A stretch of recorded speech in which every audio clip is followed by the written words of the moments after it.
Guys कैसे आप लोग? आई होप आप सब ठीक होंगे। हमारे आगे पिटबुल है और सामने दिख गया थोड़ी जर्मन शेफर्ड। मेरे भाई कैसे आ रहा है? ये आ रहा भाई इसके पास। गाइस हमारा पिटबुल है और मैं कहता हूं कि 2000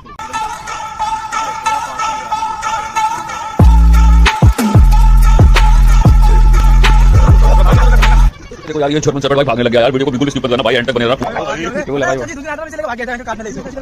आप लोगों का स्वागत है पार्ट 2 में पिटबुल वर्सेस जर्मन शेफर्ड में। जैसा कि आपने फर्स्ट पार्ट में देखा कि हमारा पिटबुल जर्मन शेफर्ड को अपने पास में भी नहीं आने दे रहा था, तो आज दोबारा से खेत में लेके आए हुए हैं अपने चार्ली को और कोशिश करेंगे इन दोनों की फ्रेंडशिप कराने की। चलिए देखते हैं कि इन लोगों की फ्रेंडशिप होती है या फिर नहीं। काफी देर की मशक्कत के बाद अब दोनों शांत हो गए हैं और दोस्ती कर ले। बिल्कुल अब ऐसा लग रहा है कि जैसे मतलब कि खेल रहे हैं अब दोनों ये।